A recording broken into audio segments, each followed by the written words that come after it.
दो पंक्तियाँ। दोस्तों, कवि प्रवीश यूट्यूब चैनल पे तहे दिल से स्वागत आपका।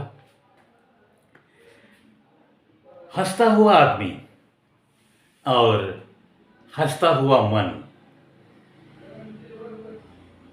ये अगर सोचोगे आप तो ऐसे इंसान से पाप बिल्कुल असंभव है। क्योंकि किसी के भी हाथों अगर कुछ पाप होना है तो उसके पीछे कहीं ना कहीं थोड़ी बहुत उदासी, किसी चीज का दुख,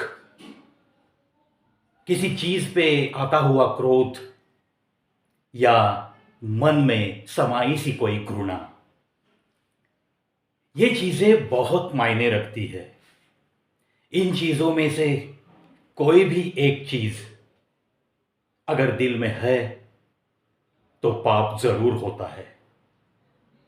इसीलिए हमें पाप विना मनुष्यता, मानवता से भरा हुआ दिल,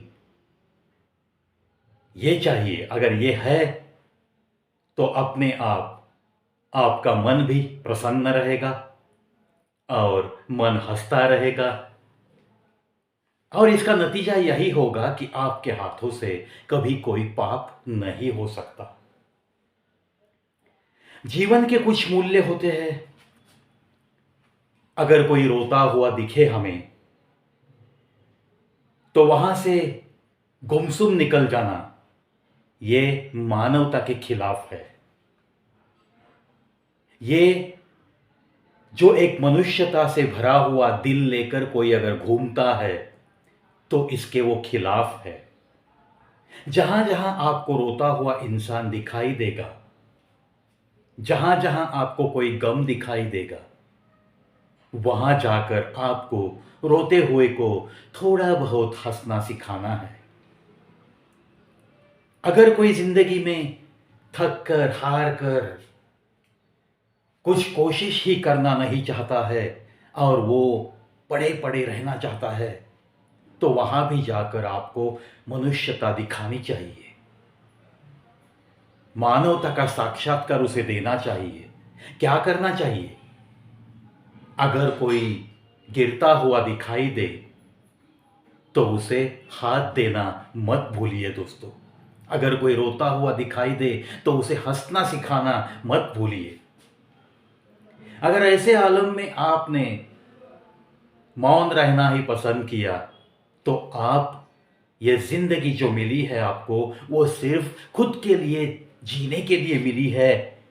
इसी एहसास के साथ जीने वाले इंसान हो, ऐसा ही मैं मानूंगा। खुद के लिए जीना, खुद के लिए तो कोई भी जी लेता है। जो हम गूंगे जानवर देखते हैं जिन्हें बोलना नहीं आता, वो भी तो खुद के लिए जी लेते हैं। इसीलिए थोड़ा बहुत औरों के लिए हमदर्दी दिल में जतन कीजिए। यही तो एक मानवता का प्रतीक है दोस्तों। जब कोई गिरा है तो उसे बिना हाथ दिए अगर आप चले जाते हो, मौन रहते हो, तो इस मौन का कोई भी मतलब नहीं। सदैव मौन रहने से कुछ भी हासिल नहीं होता।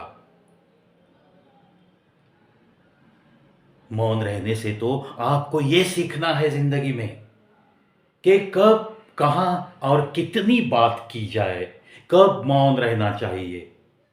यह अगर आप सीख गए तो मानो आप जिंदगी जीना ही सीख गए, ऐसे ही मैं कहता हूं। दोस्तों, आपका जो भी एक जीने का बैलेंस होता है, आपका बर्ताव का एक तरीका होता है, उसमें अगर कोई बाधा डालने की कोशिश करता है, यानी कि कोई आपको अपमानित करने की कोशिश में है, आपके अच्छे स्वभाव का गलत फायदा लेकर आपको दुनिया के सामने नीचा दिखाने की कोशिश कर रहा है, तब जाके आपको क्या करना है? आपको खुद पे एक बहुत बड़ा कंट्रोल लाके अपने स्वभाव में कुछ बदलाव लाना है। क्योंकि एक अंग्रेजी कहावत है, if you try to control your self you will have unlimited control in your heart.